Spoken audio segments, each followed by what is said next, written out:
We just got back from the Norwegian Prima, going to the Caribbean. Went with a group of neighbors. There were 38 of us in our group.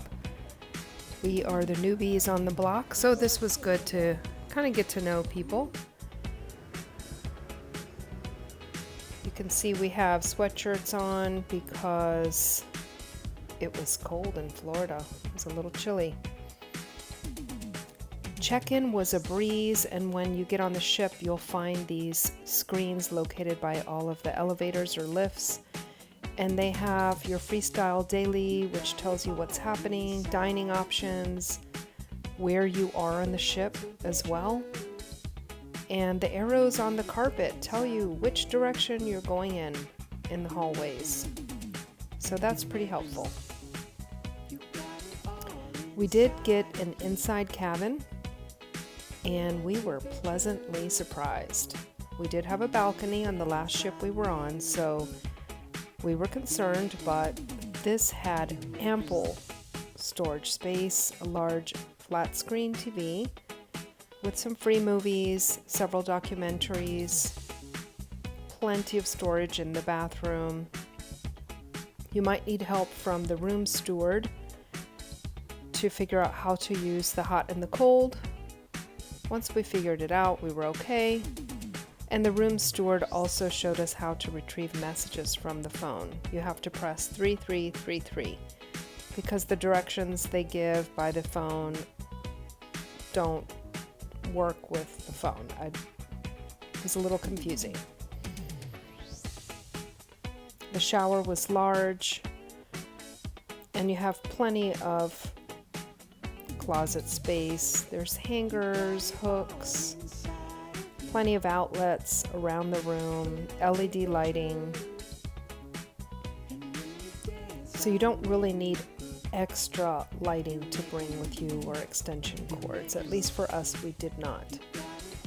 The touchscreen thermostat was super easy to use.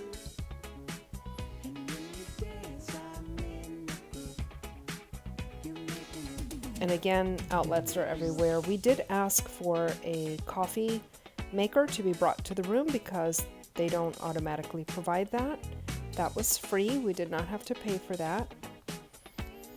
This is a view of the outdoor seating area. These are some of the popular spots with the swing beds, cabanas. They also have the poolside seating and a couple of decks above the pool by the children's area as well. Great views on the ship, that's for sure. The Prima is very different from a traditional cruise layout. We found out a lot of, this room looks large, but most of the venues where things were taking place were small, like this one, the Improv. So when they did game shows or trivia or some of the funner, popular activities, it was really hard to fit everybody in there. I think that was a big complaint from many people who had been on cruises before, was the layout of the ship. The weather did affect a couple of the ports. Cozumel was fine. It was beautiful, sunny. Water was cool but refreshing. And the same with Cayman Islands. Jamaica, though, was a rainy morning. We did not explore Jamaica, and Bahamas was closed. So that day was pretty windy in the Bahamas, and the ship had to reroute anyway.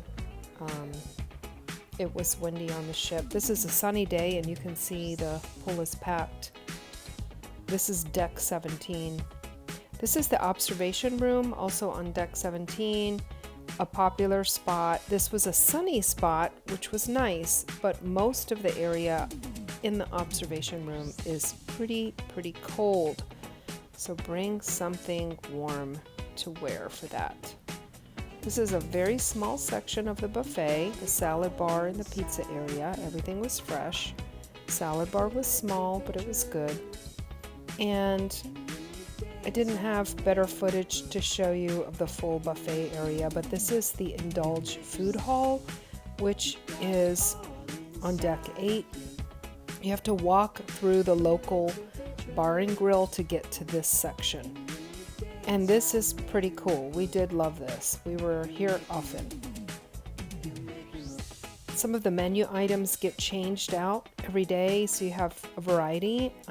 There's about 3 Starbucks on the ship that I saw, and you can pay a la carte for Starbucks. The prices are about the same as what you get off the ship, I think, or you can get the drink package. And this is how you can use the iPads to order your food at Indulge Food Hall. They do ask for a tip, but you can say no tip if you don't want to give an extra tip. They have curry, they have Asian food, barbecue, seafood, tapas, all of that in the Indulge Food Hall.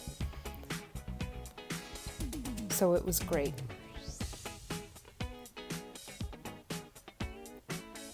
Desserts were fantastic, of course, and just keep an eye on the newsletter that will tell you when the dining rooms are open.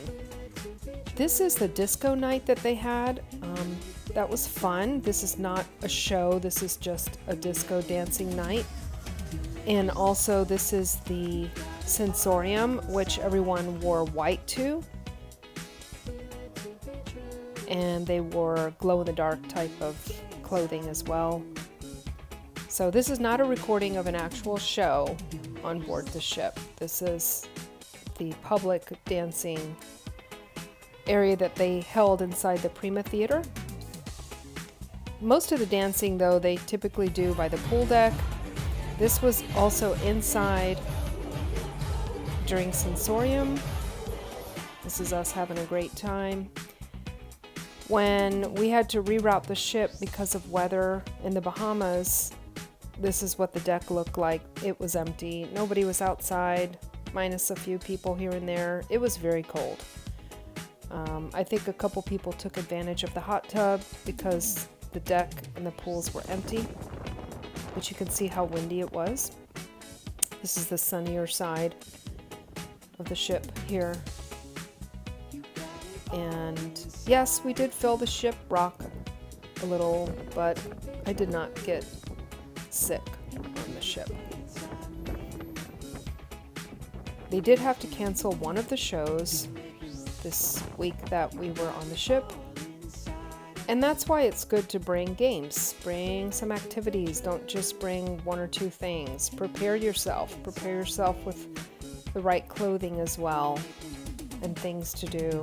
Reading material. There's not a library. You can check out books. There is a digital library that you can use off the app, though. This is the atrium. You can see there's another Starbucks, there's bars, singing, bands that play. Not really a lot of seating. It's a big space, but not a lot of seating. Well, until next time, hope this was helpful.